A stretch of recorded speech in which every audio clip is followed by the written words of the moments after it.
right, guys, my rant, my passion as a fan was expelled in my last podcast.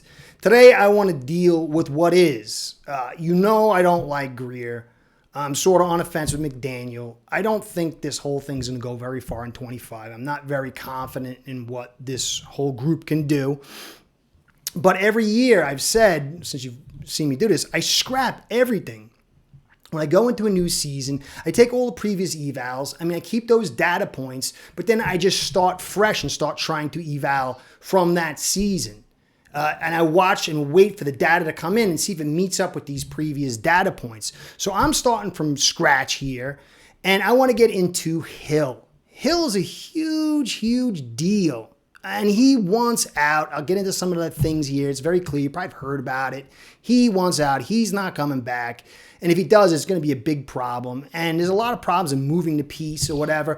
But you've got to start planning in your evaluations to take that piece off the board.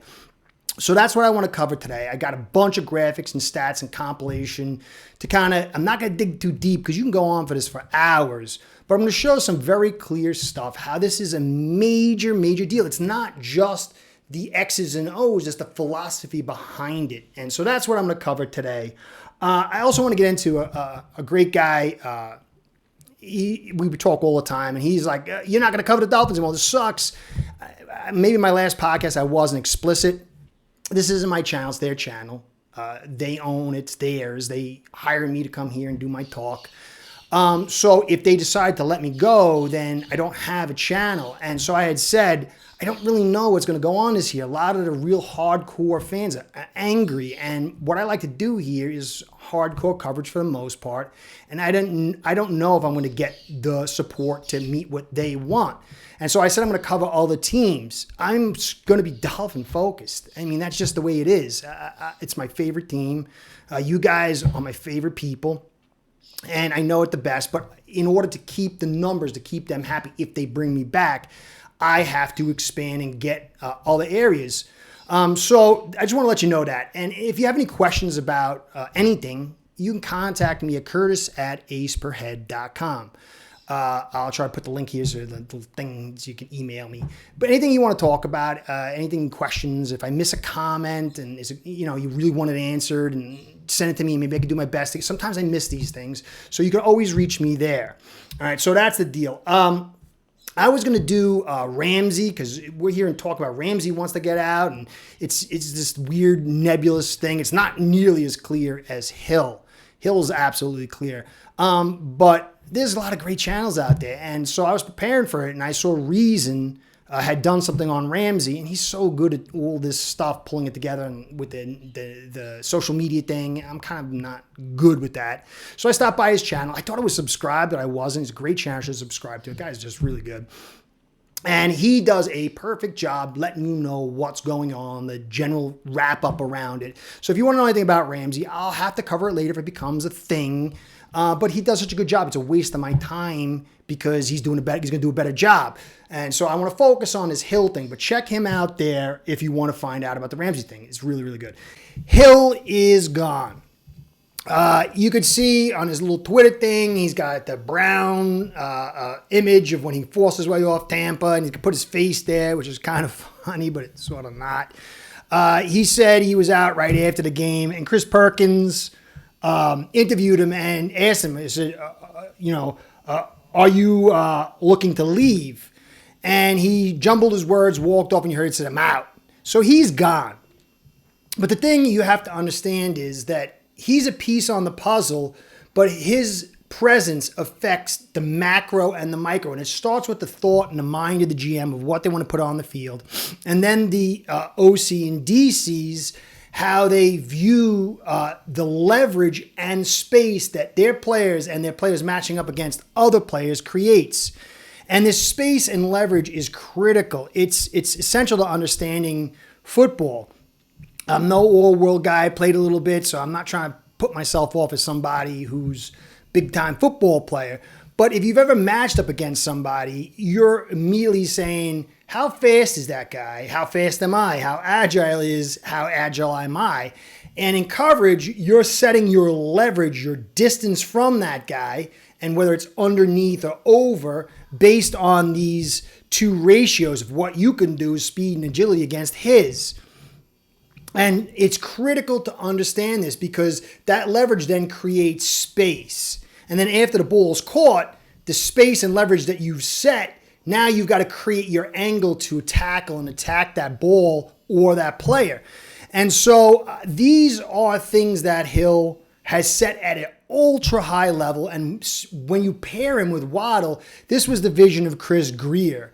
And it really set the table for Mike McDaniel's offense and how he put it out on the field and what he was able to do. And then what DC's did in return. And there was this balance going on. And I'm going to use these graphics. I've cut some of them down.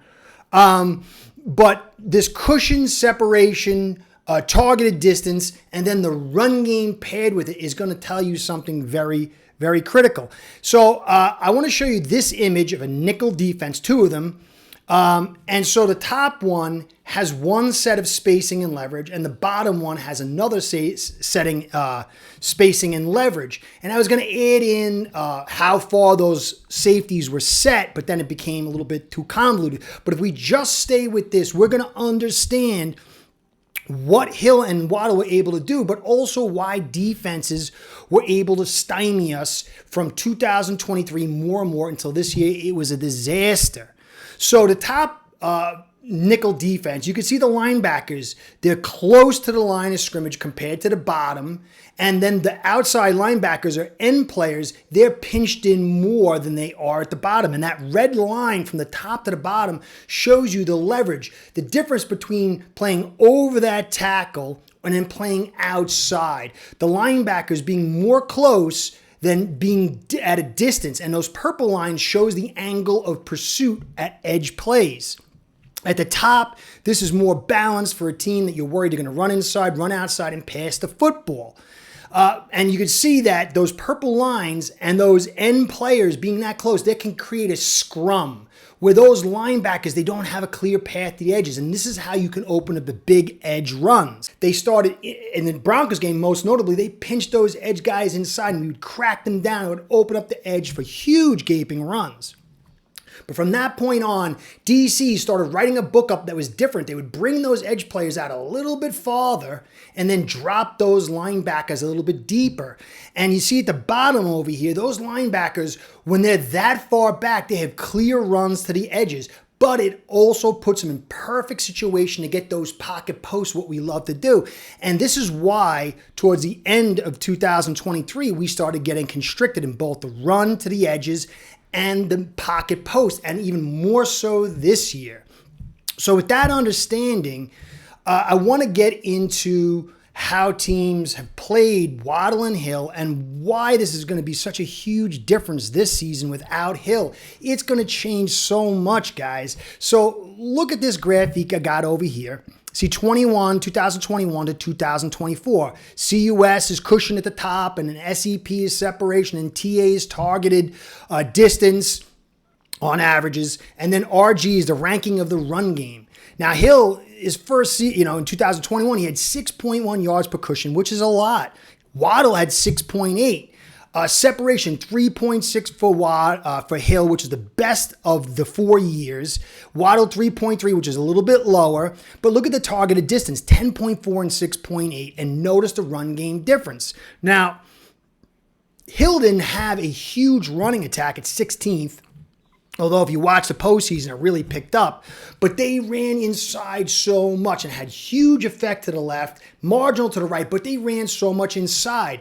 And so if you look at the nickel defense here at the top, that's what they were seeing more. And this opens a lot of the passing game because those linebackers are creeping up and they're buying the inside run.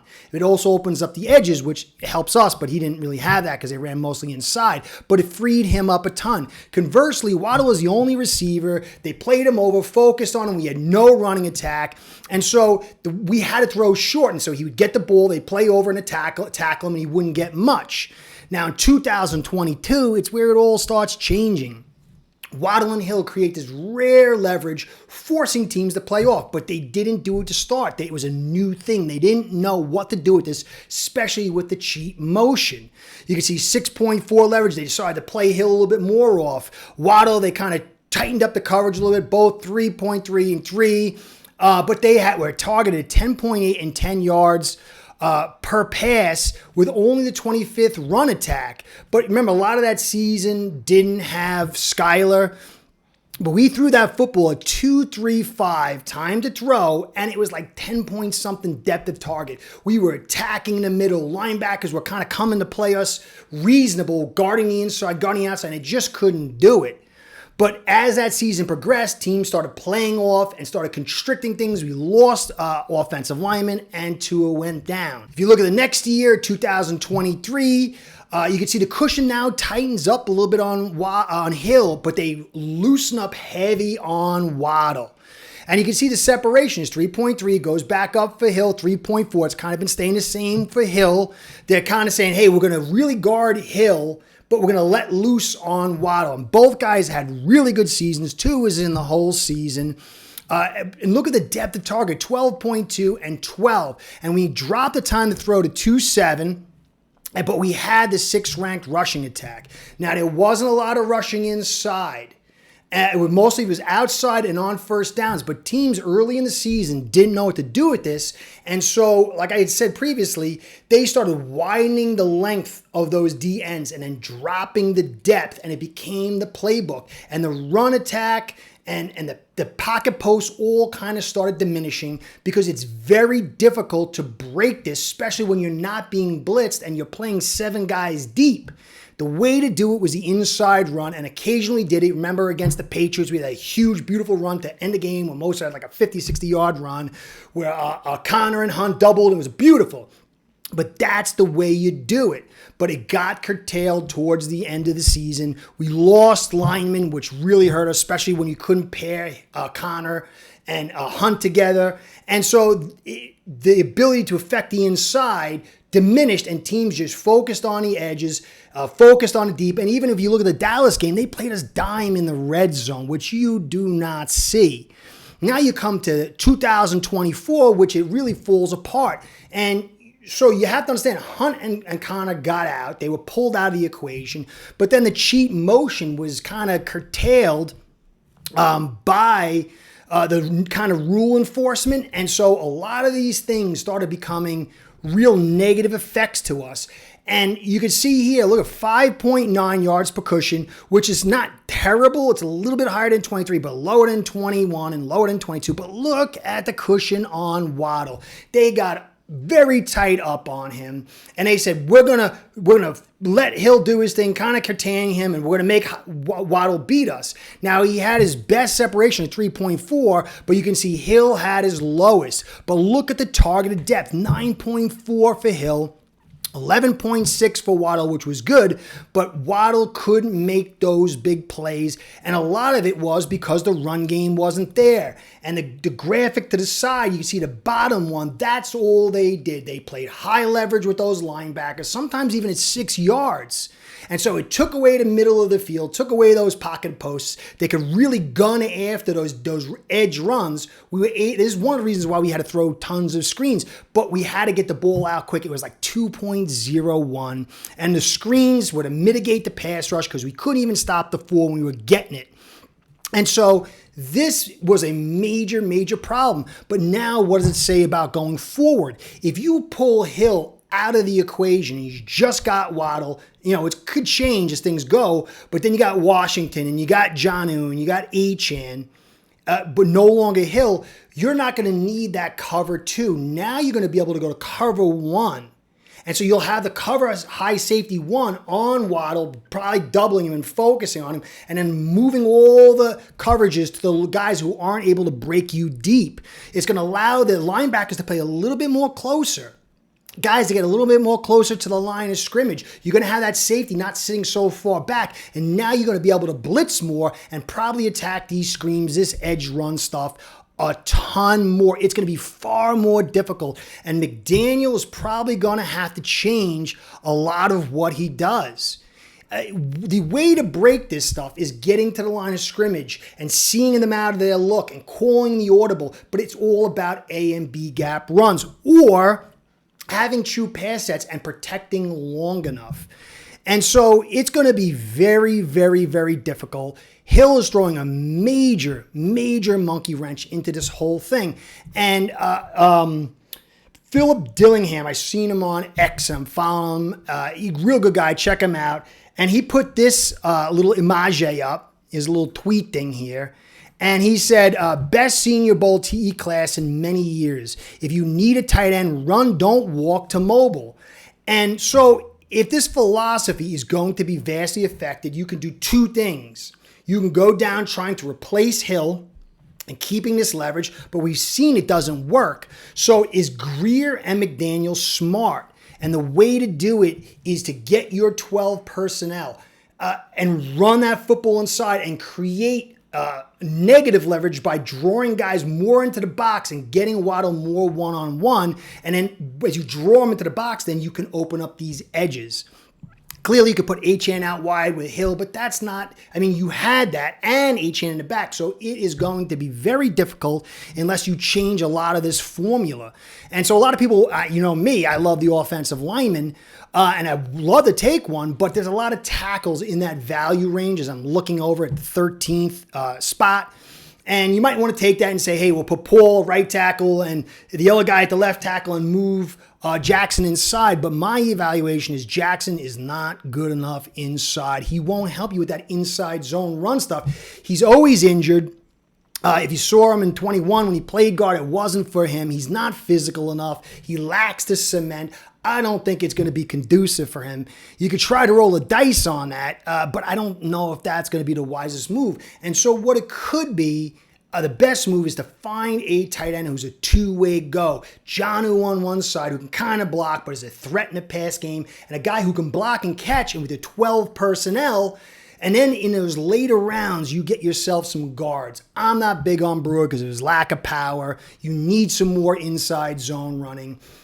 You need to be able to move guys, especially in your red zones. Red zone's going to be really critical. So maybe you can find some guards to offset his strength, his lack of strength, I should say, and then have Jackson there, who's not the best in the universe, but is a guy, and then pull and develop him, paired with two tight ends, be more physical and get Waddle one-on-one a little bit more, and then get Washington out in some space, and then let Achane get out there on occasion. But it's about funneling guys up, pulling those linebackers up, and then getting that safety, who maybe we'll probably be seeing a lot more single high safety, to commit into the run game, and that's how you can open things up, especially, as I said, to his ability to release quick and anticipation with legitimate play action from under center. It's critical in the new pass balance era that you go under center because it forces the longer reads and more commitment by the linebackers. Look at Detroit. They're in the red zone. They're almost always under center. And so we can't, because we're afraid these guys are going to get blown up. So maybe it should be get the right tight end, a physical tight end who can catch, a stud at 13, which is a nice area, and then have Jonnu and get those guards, and then maybe we can get this offense on track without Hill.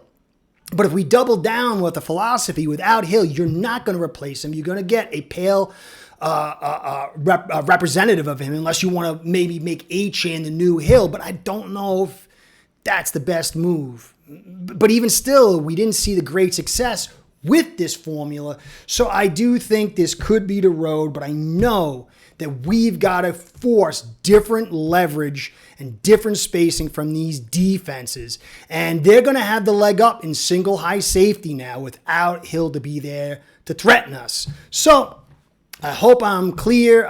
There's a lot more I really wanted to talk about, but it just gets too big.